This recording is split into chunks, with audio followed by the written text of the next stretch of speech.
여러분은 하루에 몇 번이나 걱정에 시달리시나요? 지금 이 순간에도 머릿속에서 맴도는 불안감 때문에 집중이 안 되진 않으세요? 사실 우리의 걱정은 삶의 질을 결정짓는 가장 큰 적일지도 모릅니다. 하지만 걱정을 없애는 방법도 분명히 있습니다. 여러분 안녕하세요. 요즘 하루입니다. 이 채널은 여러분의 하루를 더 특별하게, 그리고 저를 포함한 모두가 더 나은 방향으로 나아가기 위해 탄생했습니다. 지금부터는 그냥 흘러가는 하루가 아닌 스스로 변화의 주인공이 되는 하루를 만들어 볼 시간입니다. 우리는 하루에도 수십 번씩 걱정 속에서 살아갑니다.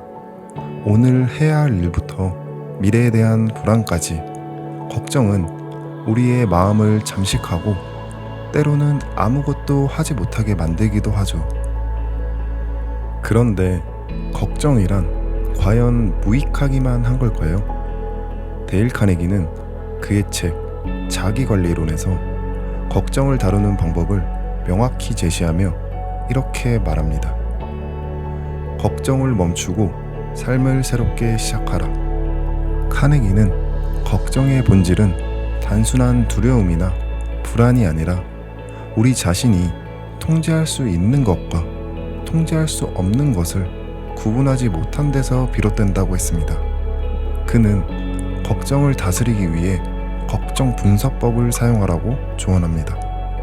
이는 걱정을 막연히 두려워하지 말고 논리적으로 바라보며 대안을 찾아가라는 방법입니다.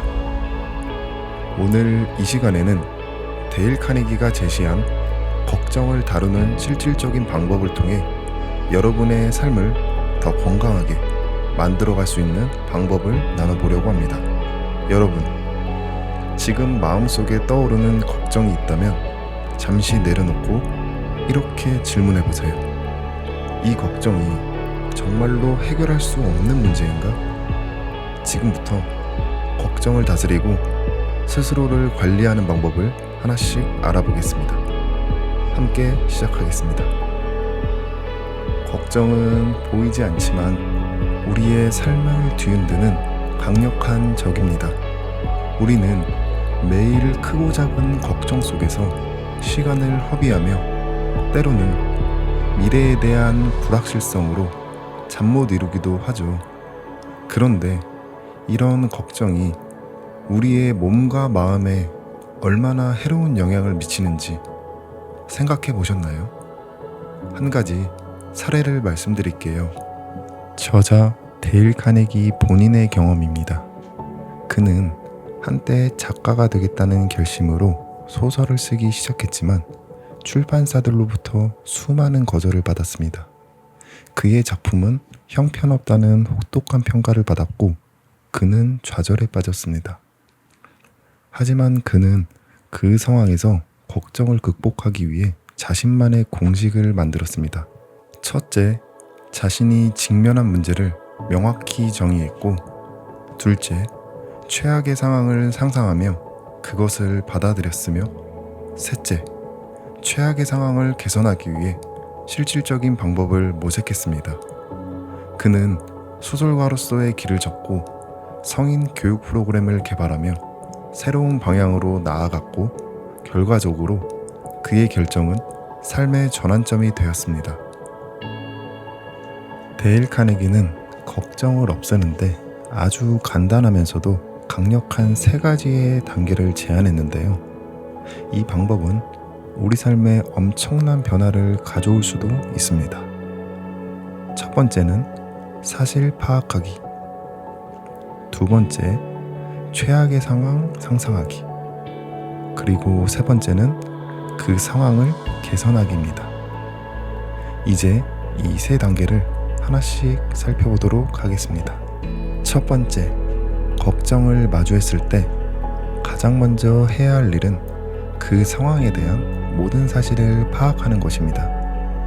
데일 카네기는 이렇게 말했습니다. 사실을 모르면 문제를 해결하려고 시도조차 할 수도 없다. 걱정이 짙은 안개처럼 우리의 시야를 가릴 때 이 과정을 통해 객관적으로 문제를 직시할 수 있습니다. 예를 들어 특정 일에 대한 걱정이 있다면 그 일이 실제로 얼마나 심각한지, 해결책은 없는지 모든 정보를 전부 적어보는 것입니다. 두 번째, 최악의 상황 상상하기. 한 기업의 중간 관리자인 수잔의 이야기입니다. 그녀는 중요한 프로젝트를 맡았지만 예상치 못한 문제로 일정에 차질이 생기면서 팀 전체가 스트레스를 받게 되었습니다. 수잔은 먼저 최악의 상황을 상상해 보았습니다. 프로젝트가 완전히 실패하고 내가 직장에서 신뢰를 잃는다면 어떨까?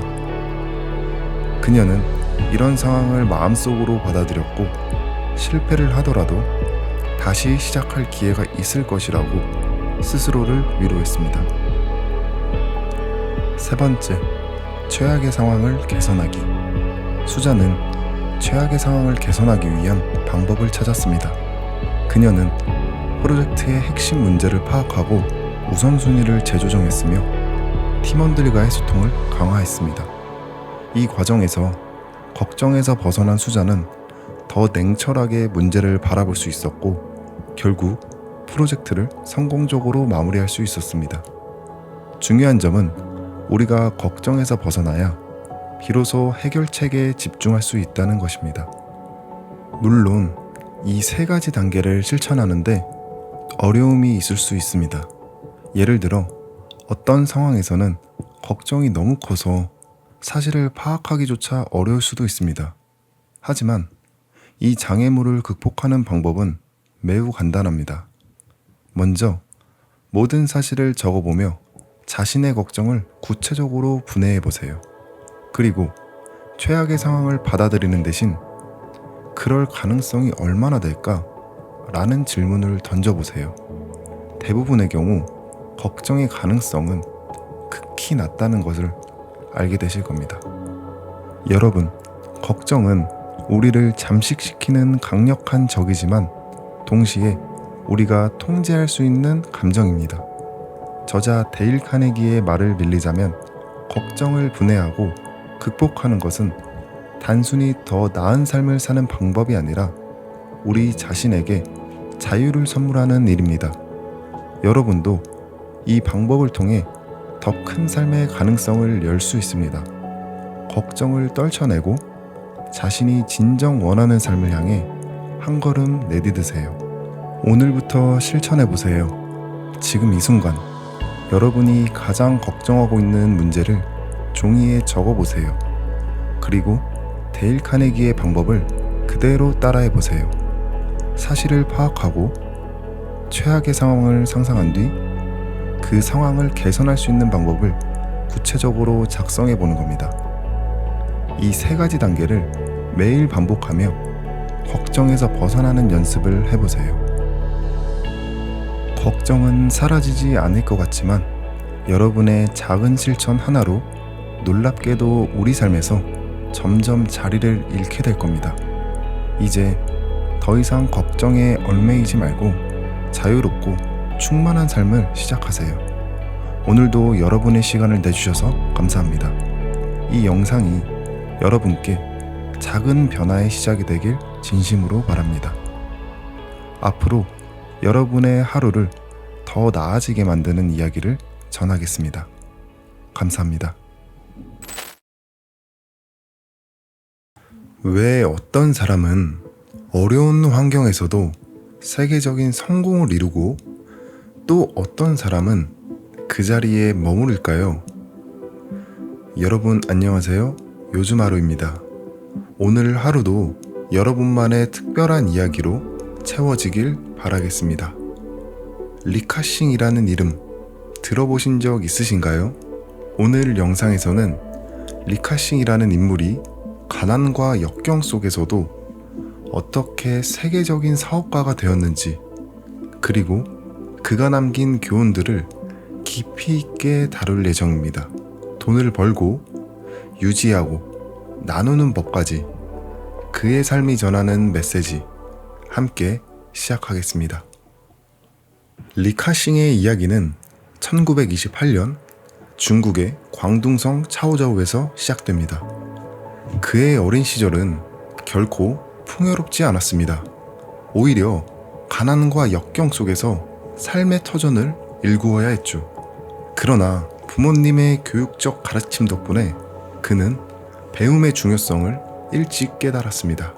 특히 14세에 폐결핵으로 아버지를 잃고 가족의 생계를 책임져야 했던 사건은 그의 삶에 지울 수 없는 영향을 미쳤습니다. 당시 리카싱은 홍콩의 차 공장에서 하루 16시간 이상의 일을 하며 가족을 부양했습니다. 힘든 환경 속에서 그는 수학, 경제학, 영어 등 매일을 독학하며 지식을 쌓았습니다. 그는 단순히 생계를 유지하는 데서 멈추지 않고 자신과 가족에게 더 나은 미래를 만들어주겠다는 강한 결심을 하게 됩니다. 이 결심은 그의 인생에 큰 밑바탕이 되었죠. 1950년대에 접어들며 리카싱은 그의 첫 번째 도전에 나섭니다. 당시 그는 플라스틱 산업의 가능성을 발견하고 자신의 전 재산을 투자해 플라스틱 공장을 설립합니다. 하지만 첫 사업은 결코 순탄하지 않았습니다. 기술 부족, 자본의 제약, 치열한 업계의 경쟁 등 모든 것이 그를 시험하는 듯 보였습니다. 리카싱은 낮에는 공장에서 생산 과정을 지휘하고 밤에는 시장 조사를 하며 고객의 요구를 파악했습니다. 그는 단순히 제품을 만들어내는 것에 그치지 않고 고객의 필요를 이해하며 맞춤형 제품을 제안했습니다. 이를 통해 그는 신뢰를 쌓아갔고 마침내 플라스틱 공장은 성장의 궤도에 오르게 됩니다. 여러분은 지금까지 도전과 실패를 마주했던 적이 있으신가요? 때로는 환경과 조건이 모두 불리해 보일 때도 있었을 겁니다. 리카싱의 이야기는 바로 그런 순간에도 희망을 잃지 않는 법을 보여줍니다. 그가 강조했던 기회는 준비된 자에게 온다는 격언은 단순한 말이 아니라 그의 삶의 경험에서 우러난 진리입니다. 리카싱은 단순히 한 가지 산업에 머물지 않고 새로운 기회를 찾아 끊임없이 도전했습니다. 1970년대 홍콩의 경제적 도약과 도시화가 이루어지던 시기에 그는 부동산 산업으로 눈을 돌렸습니다. 당시 부동산 시장은 불안정하고 리스크가 높은 분야였지만 그는 철저한 시장 조사를 통해 장기적 관점에서 투자를 진행했습니다. 그가 취한 가장 인상적인 접근 방식 중 하나는 경기 침체기에도 투자를 멈추지 않았다는 점입니다.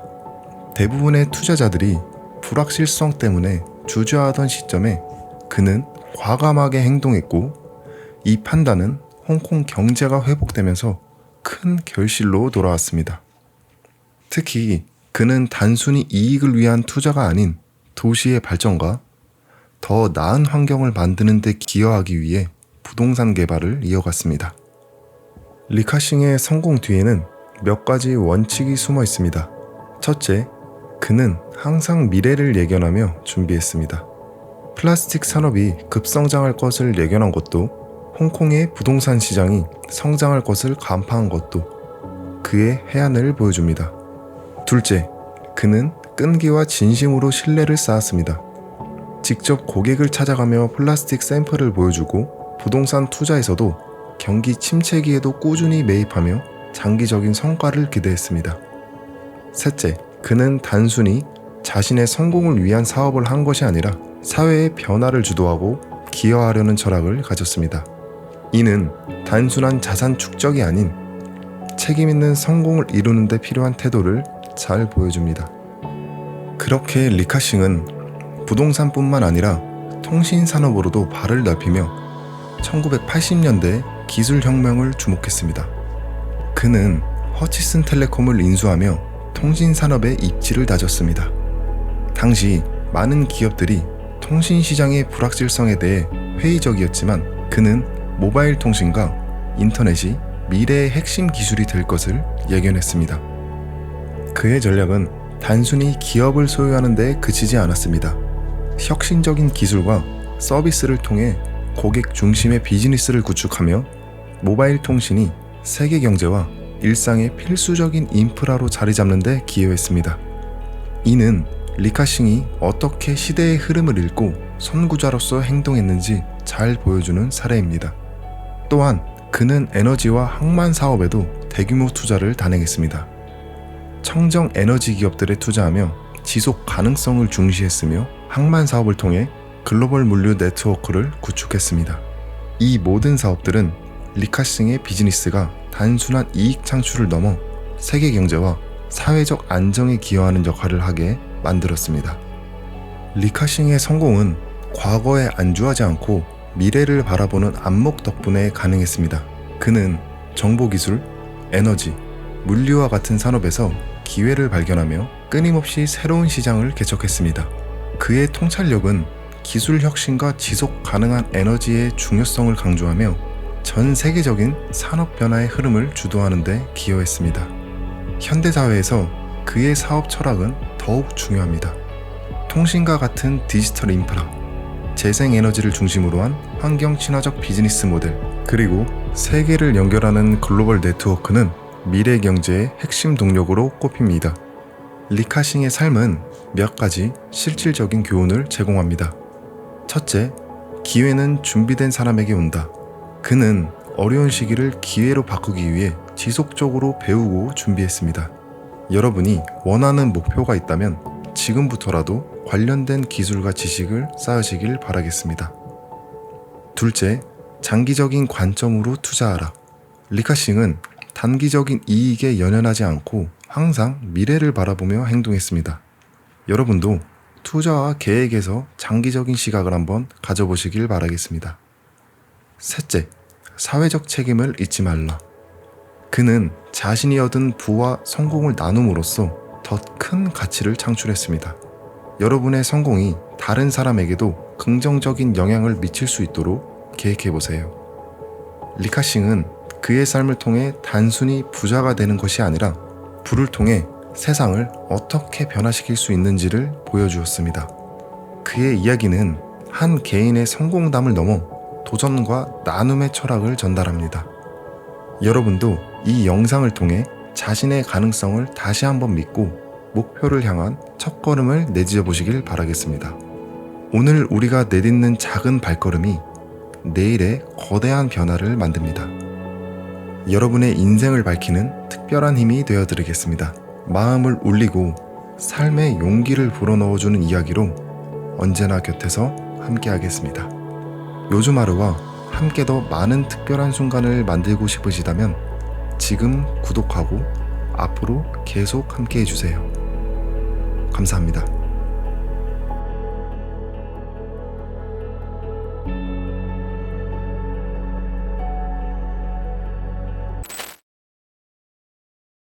만약 당신이 모든 것을 잃었다고 느낀 순간 단 하나의 결단이 인생을 완전히 바꿀 수 있다면 믿겠습니까?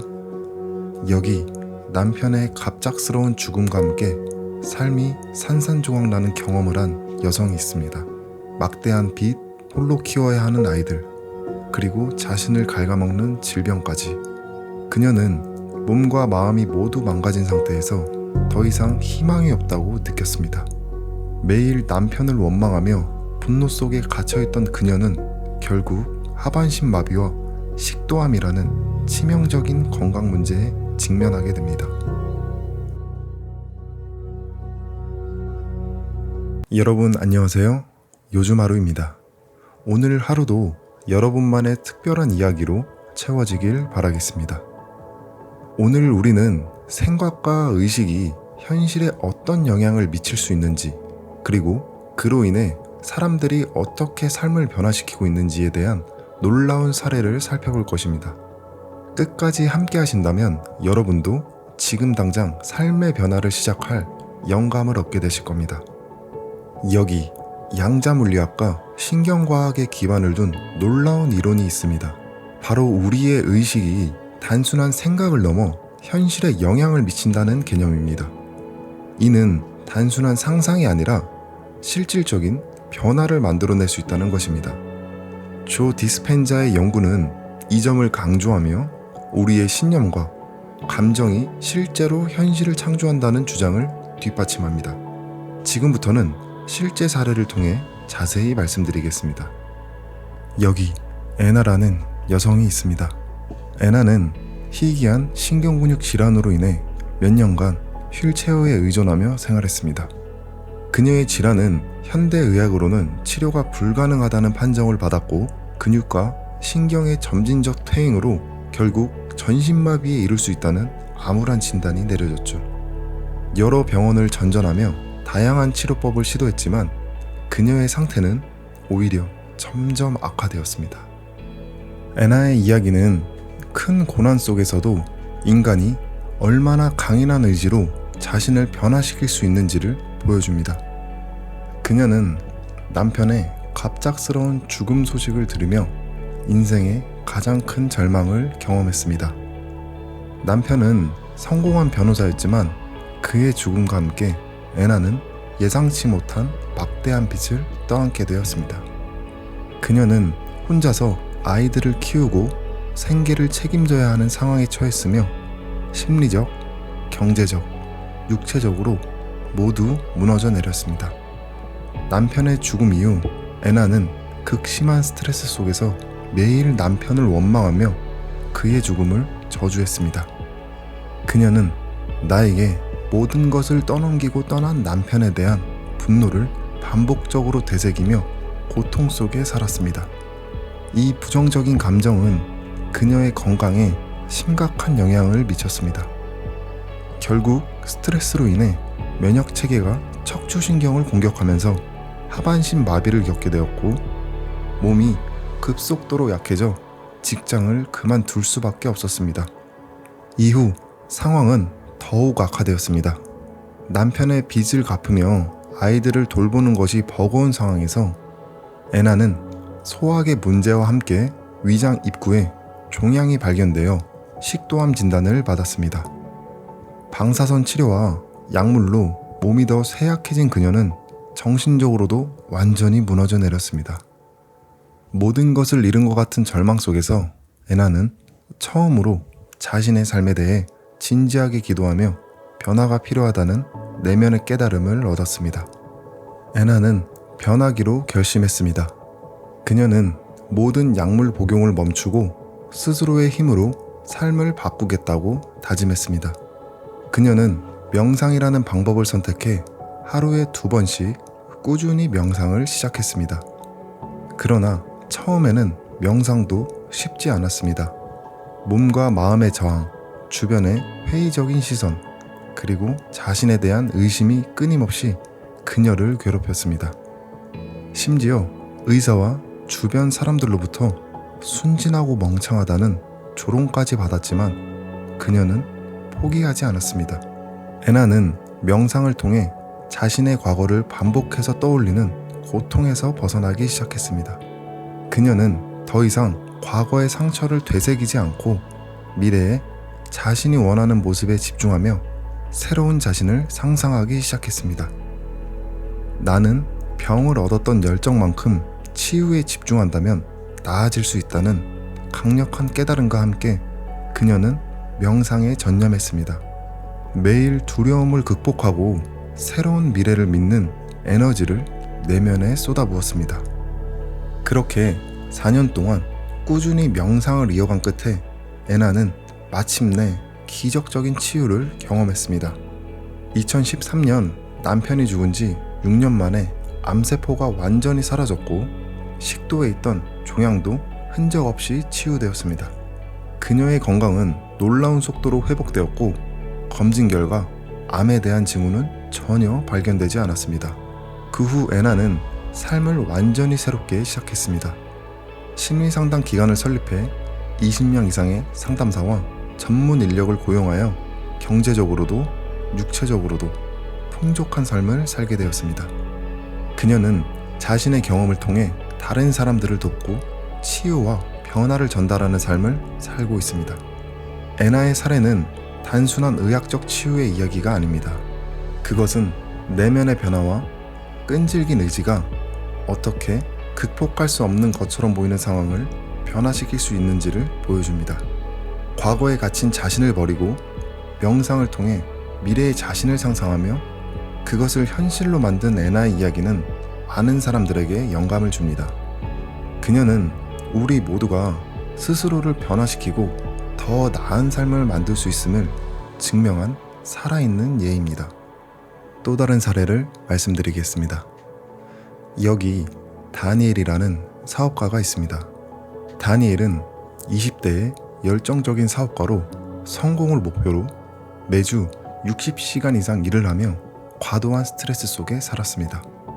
그는 끊임없이 자신을 몰아붙이며 목표 달성에 매달렸지만 결국 과로와 스트레스로 인해 고객과의 갈등 중 심한 두통과 함께 쓰러지는 사건을 겪게 되었습니다.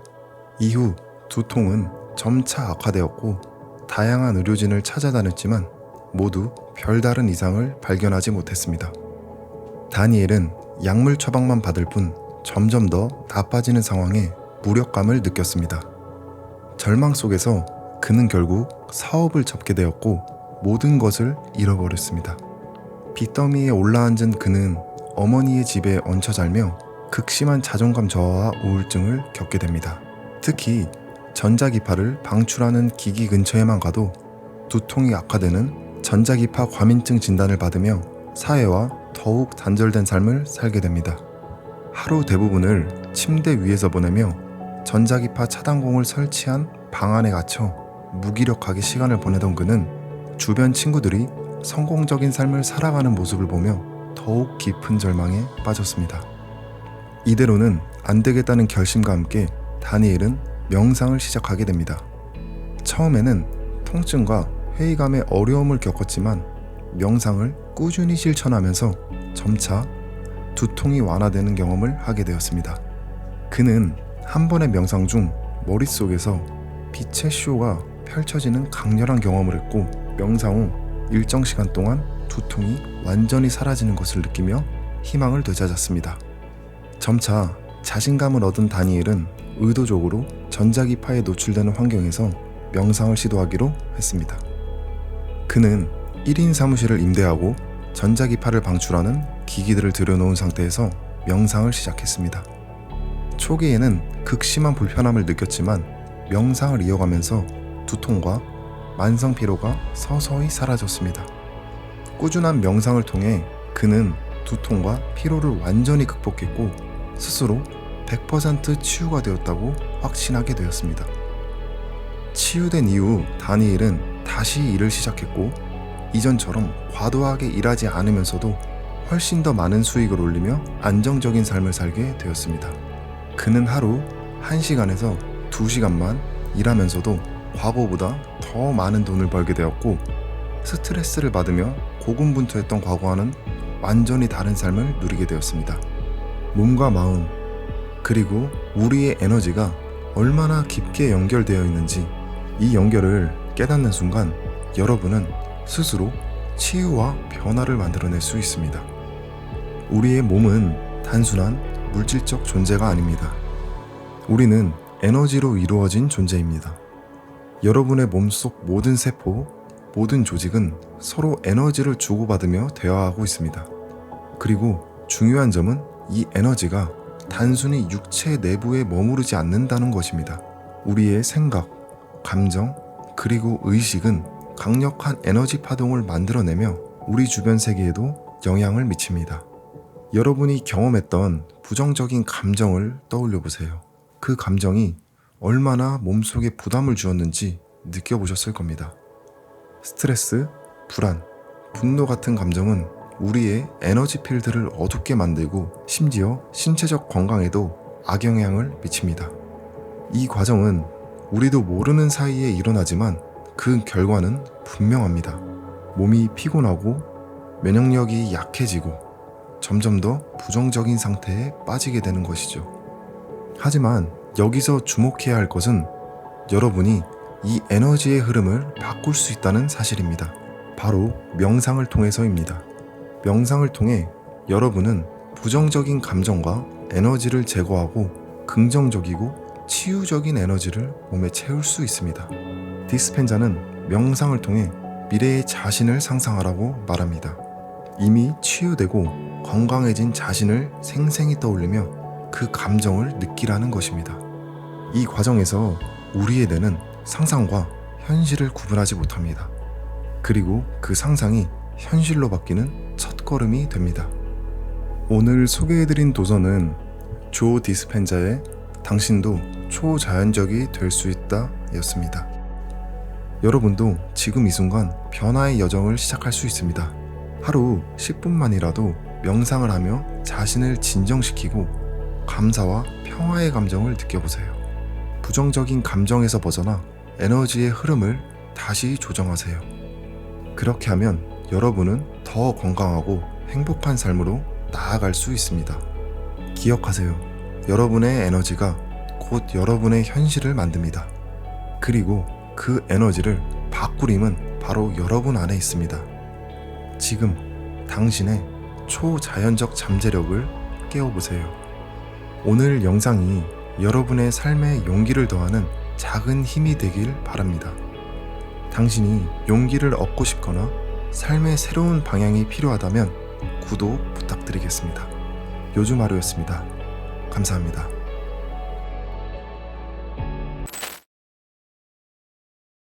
나는 이번 공연을 준비하면서 정말 모든 것을 쏟아부었다.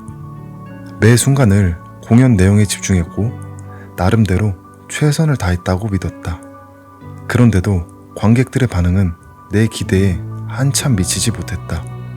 무대에서 느껴지는 그 미묘한 공기는 내게 말해주었다. 이건 뭔가 잘못됐어. 여러분 안녕하세요. 요즘 하루입니다. 오늘 하루도 여러분만의 특별한 이야기로 채워지길 바라겠습니다. 오늘은 펜실베니아 대학교 와튼스쿨의 조직심리학과 교수인 애덤 그랜트의 책 히든 포텐셜에 담긴 내용을 바탕으로 여러분의 하루에 잠시 스며들어 이야기를 나누고자 합니다. 여기 안도 다다오라는 건축가가 있습니다. 안도는 건축을 배울 기회가 없었지만 그 열정만큼은 누구보다 뜨거웠습니다. 그는 대학에 진학할 여유가 없었기에 독학으로 건축을 배우기로 결심했죠. 허드렛 일을 하며 생계를 유지하던 그는 주변의 건축물을 면밀히 관찰하고 친구들로부터 건축 관련 서적을 빌려 공부하기 시작했습니다. 그는 건축 자재, 기법, 건축 사조의 변천사를 연구했고 건축물 스케치를 반복적으로 따라 그리며 그림 실력을 키워갔습니다.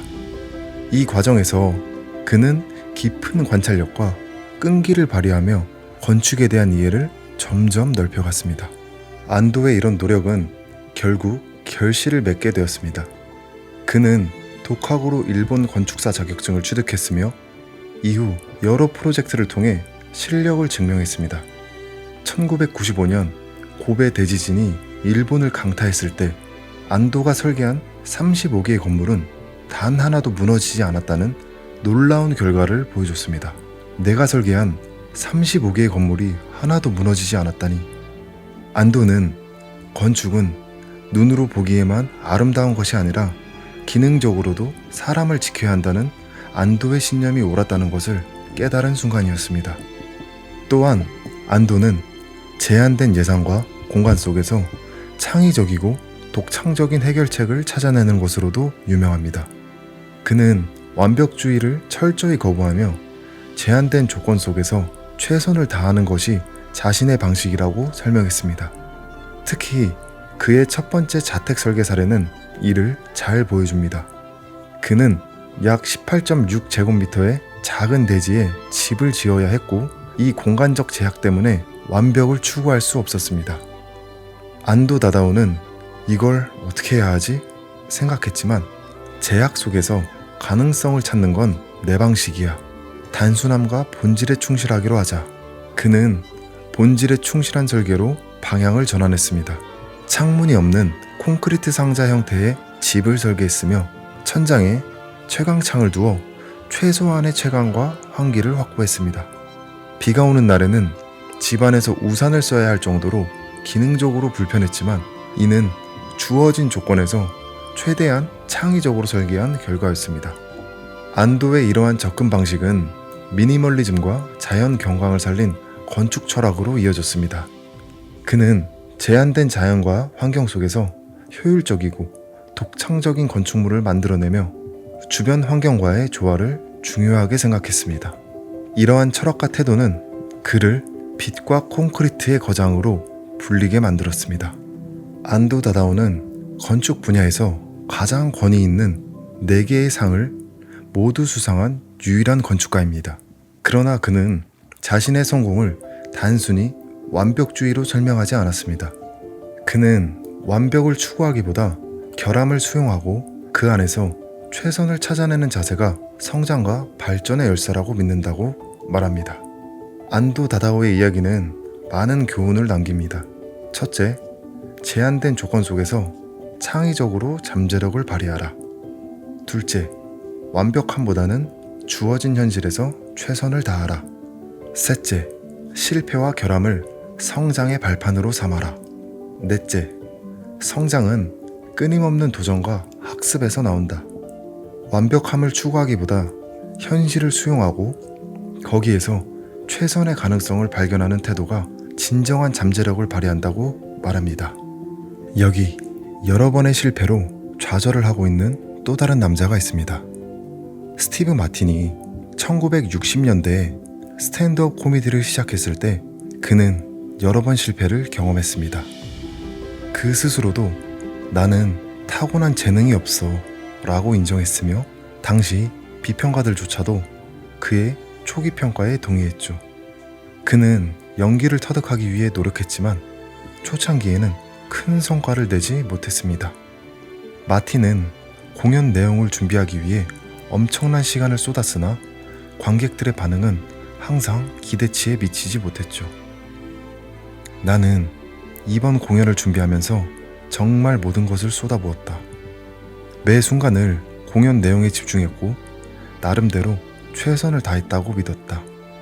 그런데도 관객들의 반응은 내 기대에 한참 미치지 못했다. 무대에서 느껴지는 그 미묘한 공기는 내게 말해주었다.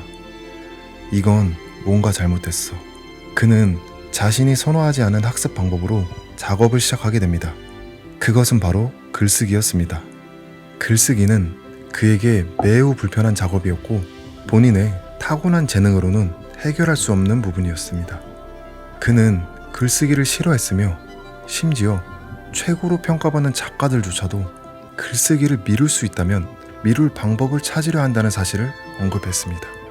이러한 불편한 상황은 마틴에게는 큰 도전이었습니다. 그는 글쓰기를 연습하고 적응하기 시작했습니다. 여기서 심리학자들은 이렇게 말합니다. 미루기가 단순히 시간 관리의 문제가 아니라 감정 관리의 문제라는 점을 밝혀냈습니다. 사람들이 어려운 작업보다 쉬운 작업을 선호하는 이유는 불편한 감정을 피하려는 심리가 작용하기 때문이라고 말합니다. 마틴은 이러한 감정을 직면하며 점진적으로 글쓰기에 익숙해지기 시작했습니다. 낮에는 TV 대본을 쓰고 밤에는 스탠드업 공연을 하는 생활을 반복하며 그의 글쓰기 능력은 점차 발전했습니다. 1970년대 중반에 이르러 스티브 마틴은 미국에서 가장 인기 있는 스탠드업 코미디언 중 한 명으로 자리 잡게 됩니다. 그는 글쓰기를 점점 즐기게 되었고 이는 그가 기자로서의 경력을 쌓는 기회를 열어주기도 했습니다. 그의 성공은 단순히 공연 무대에서만 그치지 않았습니다. 글쓰기는 그의 창의적 능력을 확장시키고 더 넓은 무대로 나아가게 하는데 중요한 역할을 했습니다. 이번 사례는 학습에서 불편함이 왜 중요한지 보여주는 사례입니다. 학습의 초기 단계에서 느껴지는 불편함은 진정한 기량을 터득하기 위한 과정의 일환입니다.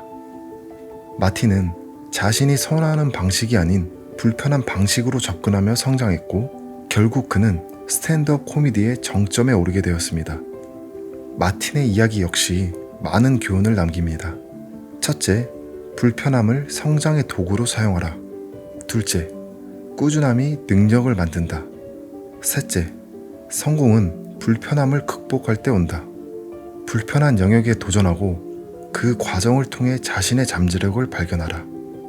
그의 사례는 성공은 타고난 재능만으로 이루어지지 않으며 불편함 속에서도 끈기와 연습을 통해 성장할 수 있다는 것을 강력히 보여줍니다. 이번에는 여러분도 익숙하게 들어보셨을 만한 이야기를 예시로 들려드리겠습니다.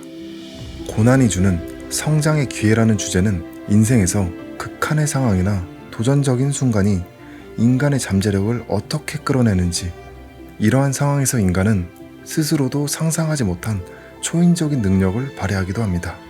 책에서는 두 가지의 대표적인 사례가 등장합니다. 자동차를 들어올린 어머니의 이야기. 어느 날 한 어머니가 자신의 아이가 자동차에 깔린 긴급한 상황에 직면했습니다. 그녀는 보통 사람으로서는 도저히 불가능하다고 여겨질 행동을 하게 되는데요. 그것은 바로 아이를 구하기 위해 자동차를 들어올린 것입니다.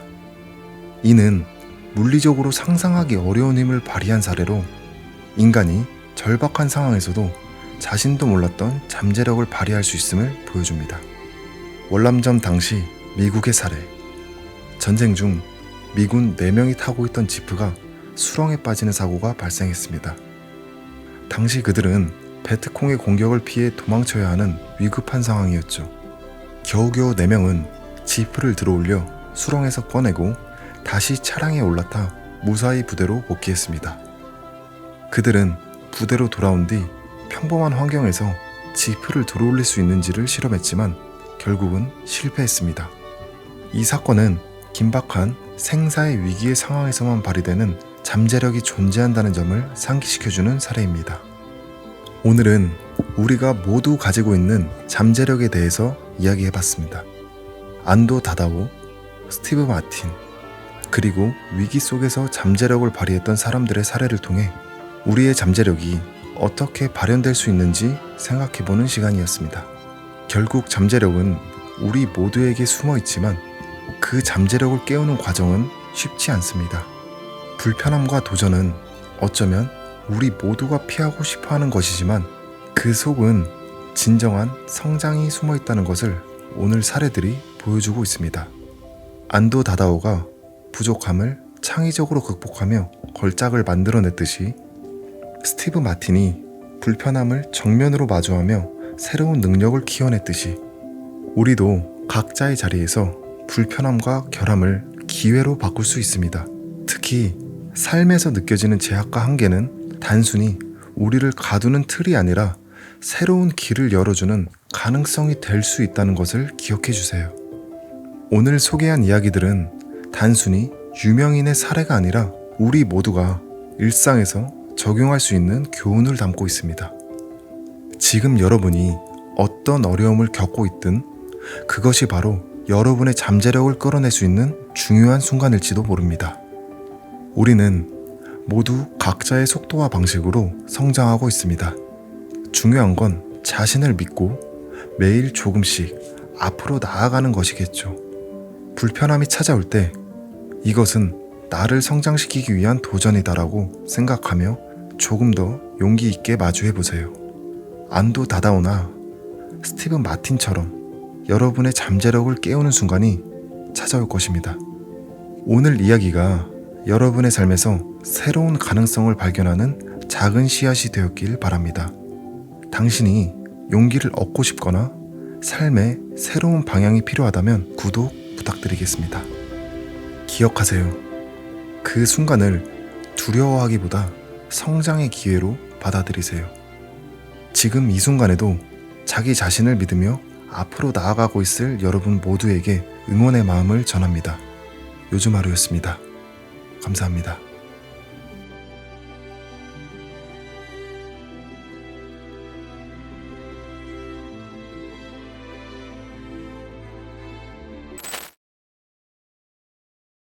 사람은 스스로 어떤 사람이다라고 생각하느냐에 따라 행동이 결정됩니다.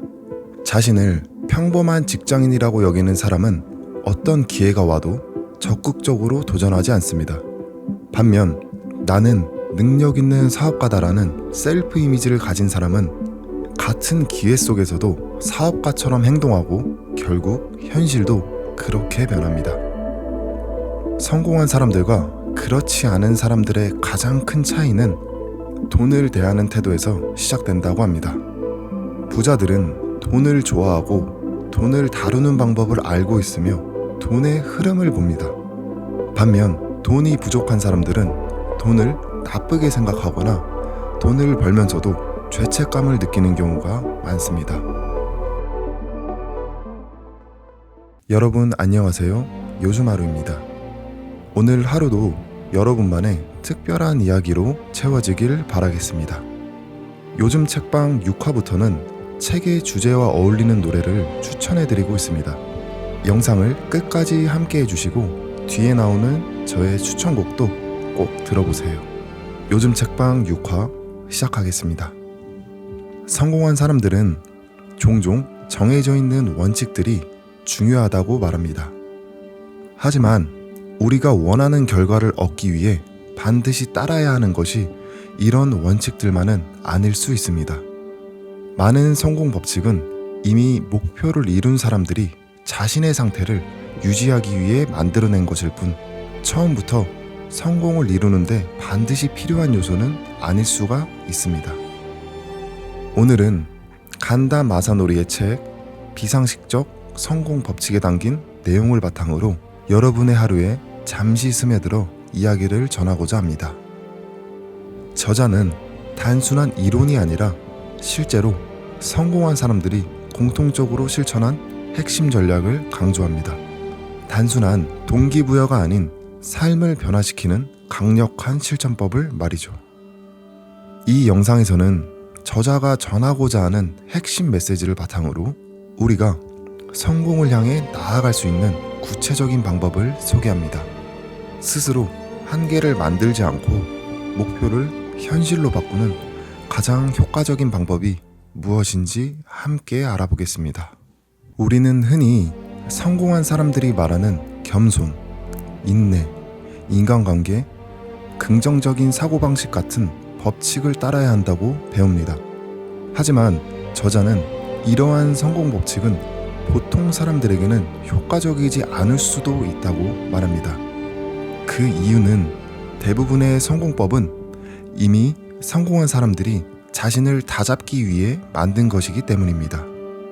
성공한 사람들은 자신의 오만함을 경계하기 위해 운이 좋았을 뿐이다. 돈이 전부는 아니다. 겸손해야 한다. 와 같은 말을 반복합니다. 하지만 아직 성공하지 못한 사람이 이를 그대로 따르면 현실적인 성공을 이루기 어렵습니다. 보통 사람들에게 필요한 것은 성공한 이후의 태도가 아니라 어떻게 하면 가장 빠르게 현실적인 목표를 달성할 수 있는가입니다.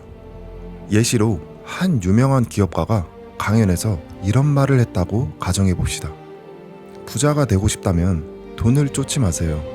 진정으로 가치를 창출하는 데 집중하면 돈은 저절로 따라옵니다.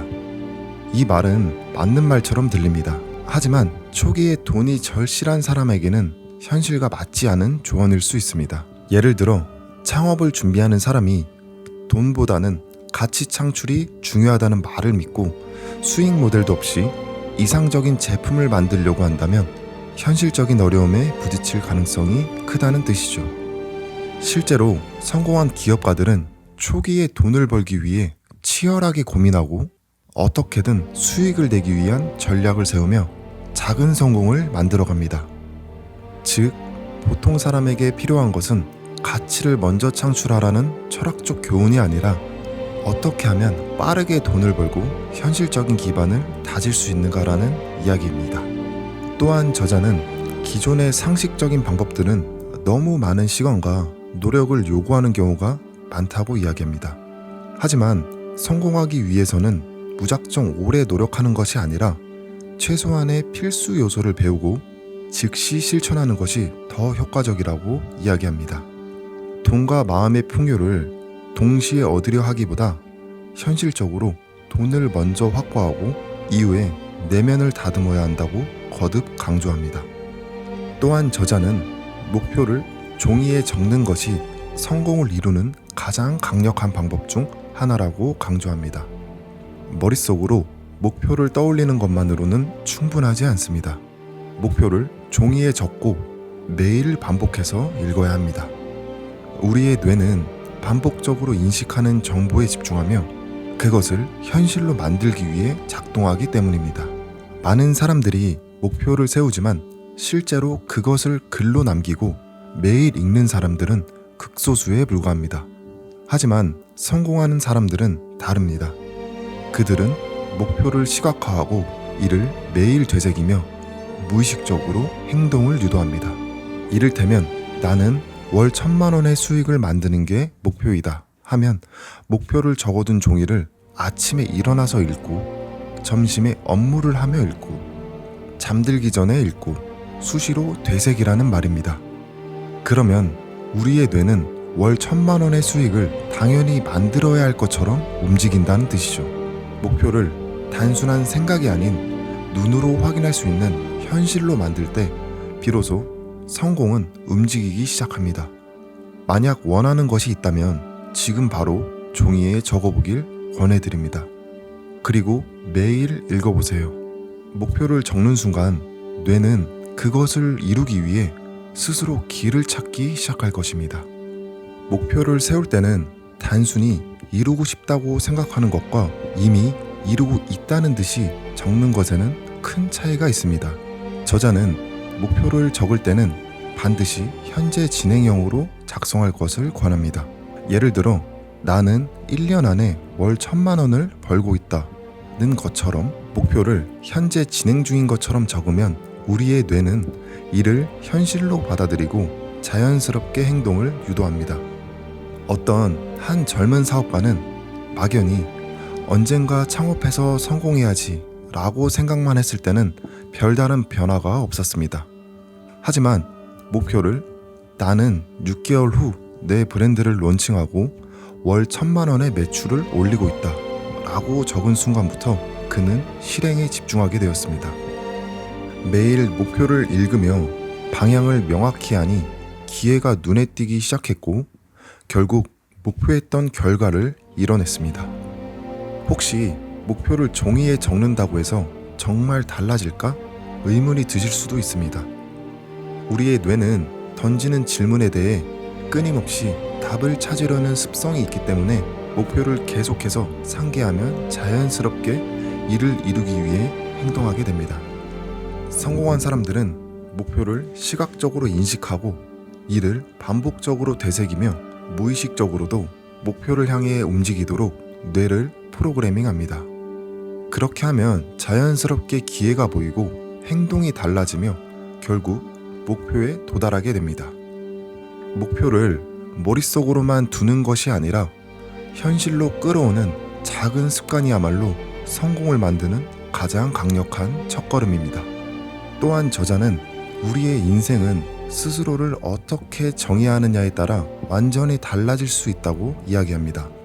성공하는 사람들은 단순히 목표를 세우는 것이 아니라 자신을 성공할 수밖에 없는 사람으로 프로그래밍합니다.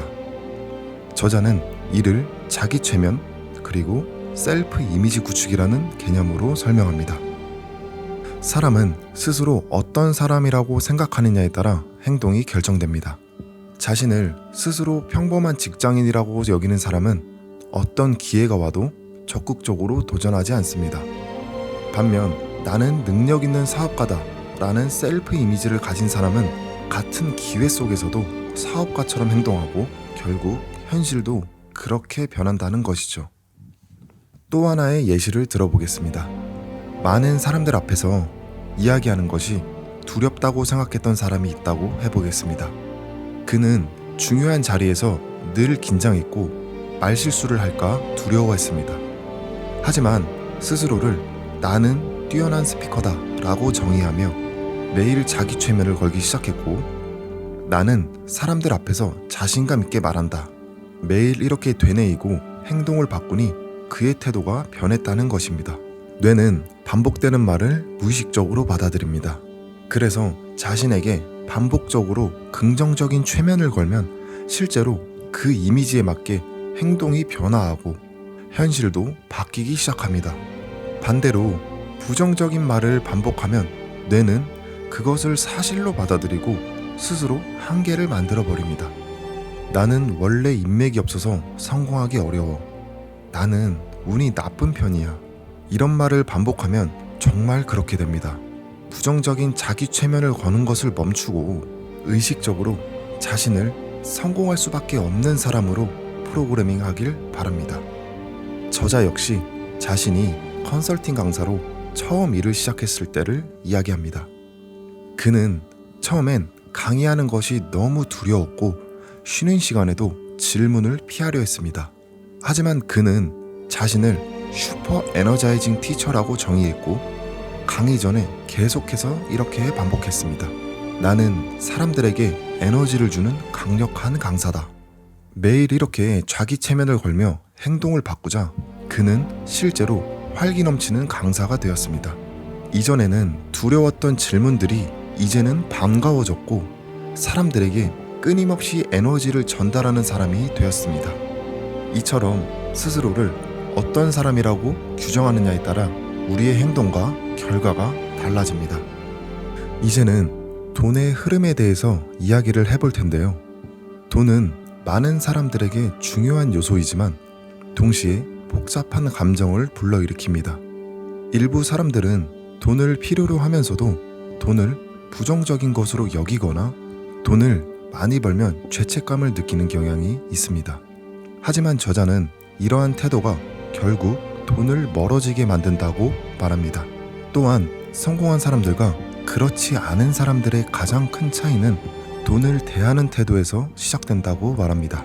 부자들은 돈을 좋아하고 돈을 다루는 방법을 알고 있으며 돈의 흐름을 봅니다. 반면 돈이 부족한 사람들은 돈을 나쁘게 생각하거나 돈을 벌면서도 죄책감을 느끼는 경우가 많습니다. 이러한 사고방식은 돈을 벌지 못하는 가장 큰 이유 중 하나라고 저자는 이야기합니다. 우리는 보통 어릴 적부터 돈이 많다고 행복한 것은 아니다. 돈이 인생의 전부가 아니다. 라는 말을 자주 들으며 자랐습니다. 이런 말은 사실일 수도 있지만 이를 부정적으로 받아들이고 돈 자체를 나쁜 것으로 여긴다면 돈과 멀어질 수밖에 없습니다. 예를 들어 어떤 사람이 나는 돈을 벌고 싶지만 돈을 쫓는 사람은 이기적인 것 같아 라고 생각한다고 해볼게요. 그에게는 아무리 능력이 있어도 스스로에게 제동을 걸고 돈을 벌 기회가 와도 이를 회피하게 되어버리는 거죠. 결국 돈을 벌 수 있는 상황에서도 무의식적으로 돈을 거부하는 행동을 하게 되는 겁니다. 반면 부자들은 돈을 당연하게 여기며 돈을 좋은 에너지로 받아들이고 돈이 있으면 더 많은 기회를 창출할 수 있다고 생각합니다.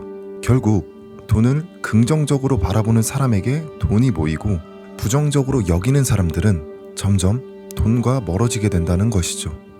저자는 돈이란 단순히 한 곳에 머무르는 것이 아니라 흐름을 따라 움직이는 에너지와 같다. 그렇기 때문에 돈을 벌기 위해서는 나가는 돈보다 들어오는 돈의 흐름을 늘려야 한다고 이야기합니다. 저자는 돈의 흐름을 바꾸는 방법을 3가지로 정리합니다. 첫째, 돈에 대한 죄책감을 갖지 않을 것. 돈을 많이 번다고 해서 나쁜 사람이 되는 것은 아닙니다. 오히려 돈이 있으면 더 많은 사람을 도울 수 있습니다.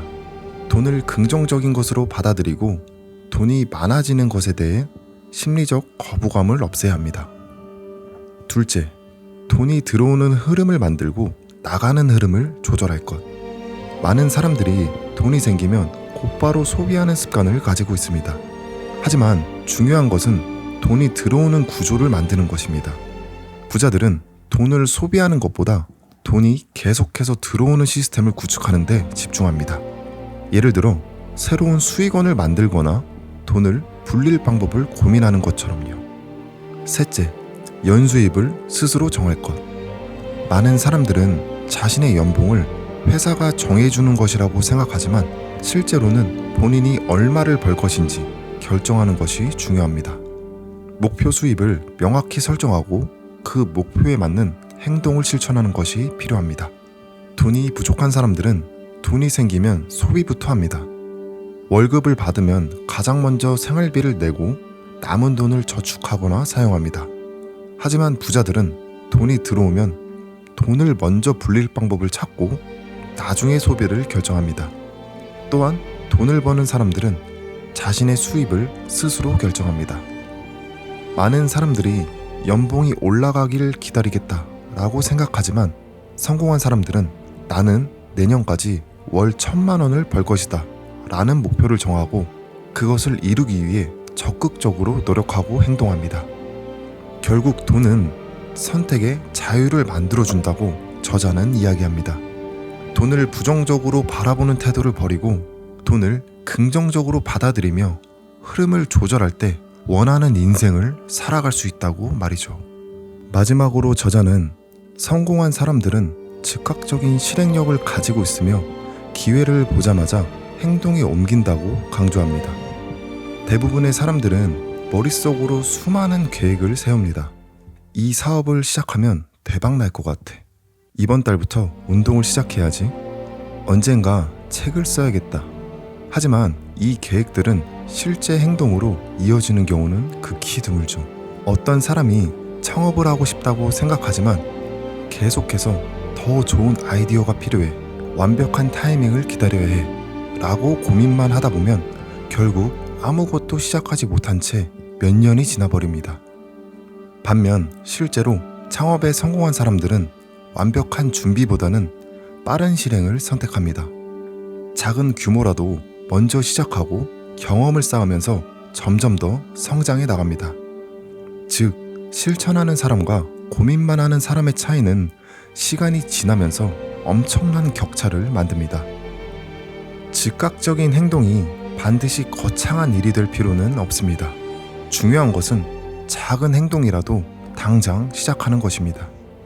운동을 시작하려면 거창한 계획을 세울 필요 없이 당장 운동화부터 신고 집을 나서는 것이 중요합니다. 또한 사업을 하고 싶다면 완벽한 아이디어를 기다릴 필요 없이 일단 작은 프로젝트라도 시작하는 것이죠. 이처럼 작은 행동이 점점 더 큰 행동으로 이어지고 결국 목표를 달성하는 힘이 됩니다. 성공을 원하는 사람들은 많지만 실제로 성공하는 사람들은 극히 일부에 불과합니다. 그 차이를 만드는 핵심은 즉각적인 행동입니다. 행동 없는 계획은 무의미하며 아무리 좋은 목표가 있어도 실천하지 않으면 아무 변화도 일어나지 않죠. 많은 사람들이 완벽한 준비가 되어야 시작할 수 있다고 생각하지만 완벽한 순간은 결코 오지 않습니다.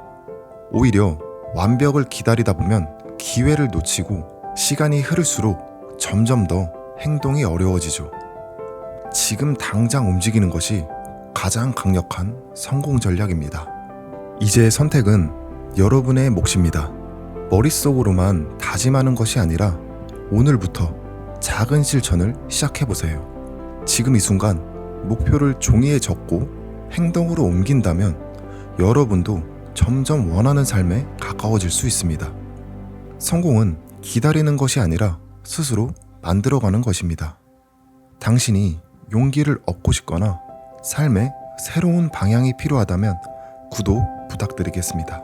요즘 책방 6화부터는 책의 주제와 어울리는 노래를 추천해드립니다. 제 개인적인 추천이기에 한번 들어보시고 보다 더 잘 어울리는 곡이 떠오르신다면 댓글로 꼭 남겨주세요. 여러분의 추천도 기대하고 있겠습니다. 제가 추천드릴 노래는 삶의 변화와 성장, 그리고 자기 성찰을 담고 있어 오늘 이야기한 주제와 잘 어울리는 김광석의 30즈음에입니다. 지금 이 순간에도 자기 자신을 믿으며 앞으로 나아가고 있을 여러분 모두에게 응원의 마음을 전합니다. 요즘 하루였습니다. 감사합니다.